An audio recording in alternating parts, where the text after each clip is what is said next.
Hey guys, today we're going to be looking at part 2 of the ambitious card routine. So if you haven't seen my previous video, which was part 1, I'll link it in this top right hand corner of the screen and down in the description below. But that video just taught how to start the routine off, the first phase, and this video is going to be part 2 of the overall tutorial. So we're going to be looking at the middle segment of the routine, and we're going to be covering quite a lot of content in today's video. And it's going to be up to you to sort of pick and choose which bits of what I teach you you actually want to use in your routine. So that's what we're going to be looking at today. Let's get into it.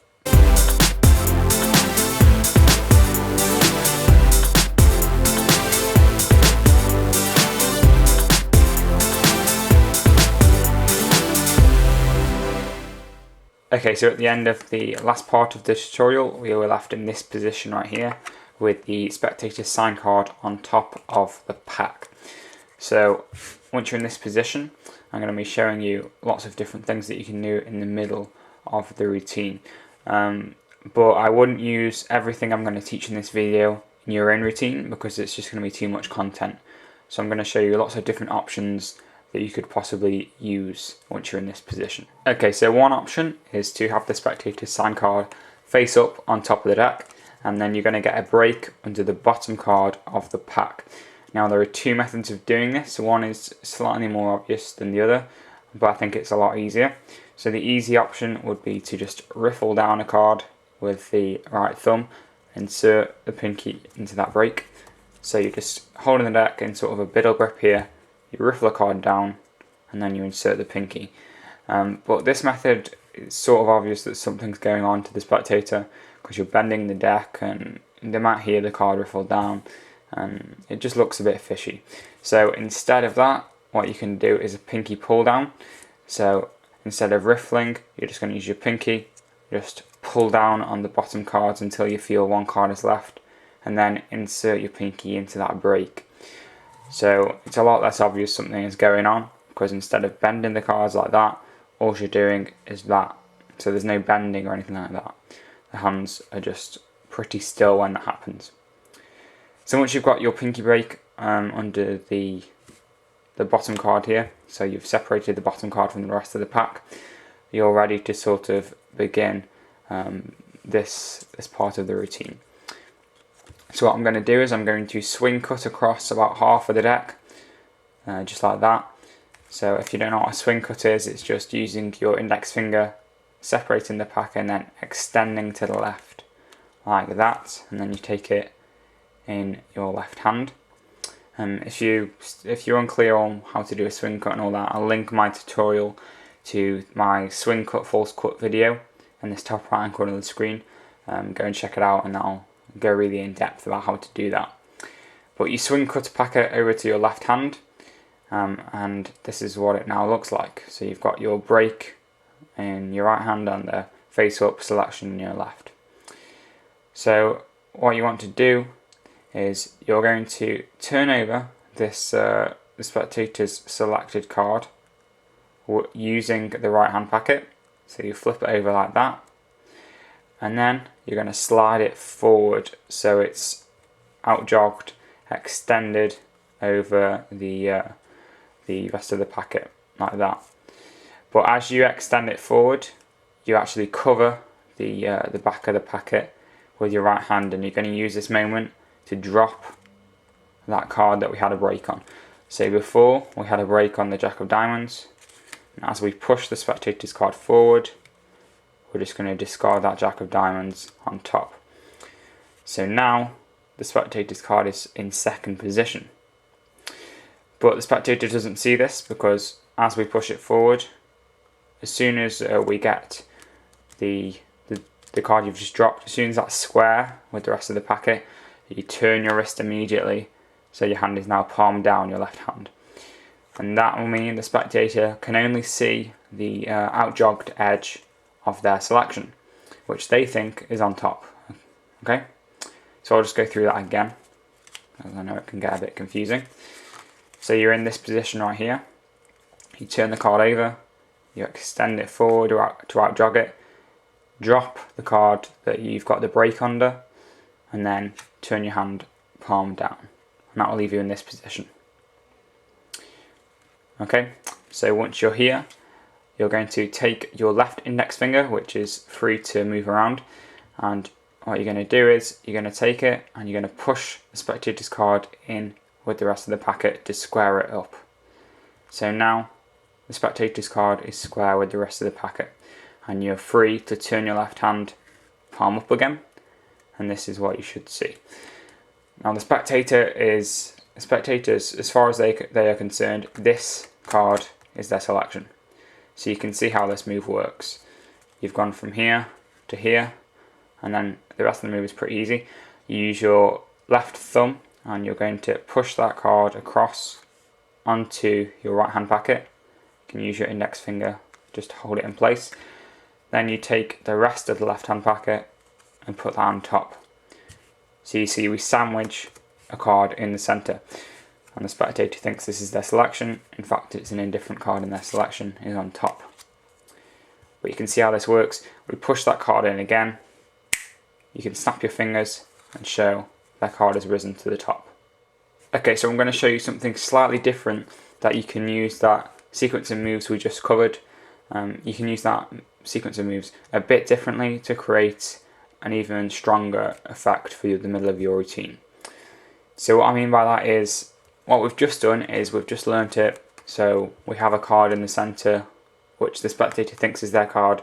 We push that in and their card turns out to be on top. However, there is something different you can do with this. So what you do is you convince the spectator you've put their card in the middle, but instead of turning over the top card straight away, you're going to do this. You say, look, I'll even show you. Your card isn't in first position, it's not on top of the deck. Then, so that was a double lift right there. So all I do is I lift two cards as one. As I say, your card's not on top. Then I take the double in a biddle grip, keeping them square like this. And then I'm going to turn over the next card using this double. So and as I do this, I say, your card isn't in second position either. Turn that over. And this card gets added to the bottom of the deck. So it gets added, not of the deck, of the double, sorry. This card gets added underneath the double. Okay? And then finally I say, your card isn't even in third position. And I flip over this last card here, face up, and then I take this card on top of the double. And you need to remember which card gets taken where. So you need to remember you've got the double, then the second card is underneath the double, and the third card is on top of the double. Because the goal of this sort of move, this sequence of moves, is to get the spectator's card in second position, okay? And you'll see why in a minute. So you can see if I turn all this over now, the spectator's card is in, triple lift, is in second position. Just like that. So I'll just run through that again. Okay. Spectator's card's on top, and they think it's in the middle. But before we reveal that, we're going to say, look, your card isn't in first position, it's not on top of the deck, it's not second, it's not even third. And then I'm going to flip all these cards back over. Okay, so we've set up the spectator's card in second position now, and we're ready to go. What you do now is, you do a snap of the fingers, and then you can reveal, look, your card just rose to the top. And now we're going to sort of do exactly the same thing as we did in part one. So we say, watch again. You turn the double over again, and this time we're just going to deal the top card down onto the table, so the spectator thinks this is their card. And then you can just dribble all the other cards down on top of it, snap your fingers, and turn over the top card to show that the spectator's card has just appeared to rise through the deck as you dribbled it. Okay, so you can see how we're getting more powerful with each step of the routine here. And if you time that move really well, you can sort of snap just as you get to the top card and make it really fluid. So you can be dribbling, and then if you time the snap right, you can get it so it appears like real magic. You can just get it to the top. Okay, so that's something else that you can do using that sequence of moves we taught before to sort of extend that part of the routine. Okay, so another method that you can use in the middle of your routine uses what we learned in the start of this video. So it's going to use that sequence of moves where we put a card on top of the spectator's card, and then we appear to put it in the middle when it's actually on top. So what it is you're going to get that break under the bottom card, swing cut across, turn the spectator's card over, drop the card on top, and turn the wrist palm down. So just like we learned at the start. And then what you're going to do is you're going to push that card in and turn back up. So exactly the same as we learned at the start. And this is where it's going to get a bit different. What you're going to do is you're going to say, okay, look, we'll place the spectator's card in the middle of this packet. Okay, now you're not going to show them which card this is, because obviously this card here is not the spectator's card, because their card is right there. But what you do is you place this card in the middle of the packet that's in your right hand, and you say, look, we'll place your card in the middle of this packet. And then you say, in fact, we'll get rid of half the cards just to make it a bit easier for you to follow. So then you place this left hand packet down there, and you're gonna try. I would place it as far away from you as reasonably possible. Okay, so don't place it on the other side of the room or the table. Just place it away from you and sort of turn away from it. Okay, so if my audience was here, I would place the cards away from me and turn to fully face the audience like this. So now I'm not even looking over there. Okay, and this sort of redirection of attention will help create an even better effect when you actually reveal what's going to happen. So once again, you place this card in the middle, and then you left hand part of the deck goes down on the table, and you don't want to rush this bit. You want to take it quite slowly, okay? And I'll explain why in a minute. So you've got this card jutting out, and you're going to spread through the whole packet, and you say, look, all these cards on top, the other cards got to rise through. Look, you'll place it into the middle. All these cards on top of it. But watch, just like that, your card rises to the top. One sec. Rises to the top. Sorry, I forgot. The top of the deck's actually over here. Okay, so that's what it looks like. And you see how much time I took when I was doing that. That's also the spectator sort of forgets that I just touched this part of the deck, because if they sort of forget that you did that and they can't remember the last time you touched that part of the deck, it sort of makes this move even more impossible, because they are so convinced their card is in the middle and you haven't touched that. How has it got over there? So taking your time with this bit really does pay off. Okay, so we'll just go through that again very quickly. So all in one, you get the break and you're going to swing cut across, drop the card on top, and you say, look, we'll take your card and we put it in the middle of this packet over here. In fact, we'll leave half the deck over there just to make it a bit easier for you to follow. So we've got the card in the middle, you're going to square it in, talk for a bit more just to distract their attention, snap your fingers, show the card is not on top, and then you can do it again, see if it happens. Obviously it doesn't, and then you reveal that over here, as this is the top of the deck, this is where the card jumped to. So that's quite an impressive thing that you can put in your routine if you like. Okay, so I'm going to cover one final thing in this tutorial, this part 2 of this tutorial, and it's not something I covered in the performance at all, so I'm just going to show you what it looks like briefly now. You'd have the spectator's card on top, and you'd say, look, we'll take your card into the middle of the pack, okay? And look, I'll just show you first, it's not jumped to the top quite yet, it hasn't happened yet. It's not even on the bottom either, no cheating going on, watch. Just like that, your card has risen to the top. So it's quite a visual move, because the spectator sees that it's not on top, and a minute later it is on top. Okay, so how this works is you're going to have the spectator's card in second position, okay, and then you're going to turn over the top card like that, which isn't a card. You turn it over when you say, look, your card isn't in first position, and you've got a break under the top 2 cards now.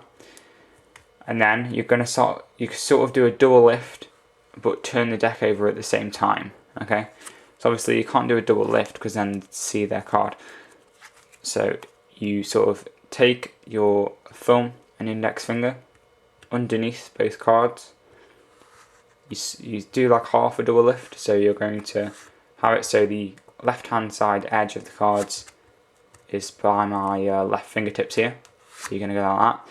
But and then instead of taking your right hand and sort of flipping the card over, you actually flip the whole deck over the other way. Okay, so instead of going like that, we're going to go like that. And as you do this, you say, look, your card isn't on top, and look, it's not on the bottom. So as you turn the deck over, that's sort of your excuse for turning the deck over, to show the bottom of the deck. And once you've done that, you're pinching the deck now with your left fingers, so you can let go with your right hand and really gesture your card isn't on the bottom. And then you're free to do the snap, turn over the deck, and suddenly their card has appeared on top. So that's something that's really astonishing as well. As to how to get the spectator's card in second position, what you could do is you can start off like this, as we've been starting for this whole video. But instead of getting a break under one card, get a break under the two cards, okay? So if I've got a break under two cards here, I can just swing it off, drop two cards, okay, put one of them in the middle, and just like that, the card is now in second position, okay, not first. And that's all because I took two cards instead of one. And then you're free to just go, look, your card isn't on top, and it's not on the bottom either. Now it is. So that's a really astonishing move that you can put in to the middle of your routine. Okay guys, that's going to be it for this part of the tutorial. If you did enjoy it, don't forget to leave a like, favourite, comment and subscribe. And if you would like to keep up to date with what's going on my channel, make sure to check out my Twitter and my Instagram. The links will be down in the description below. So I hope you're enjoying this tutorial series. I should have part 3 out next week, where we're going to be covering the ending and really how to end the routine with a bang. So look forward to that, and check out my channel next week for that tutorial. So as always guys, this has been Complete Deception, and I'll see you later.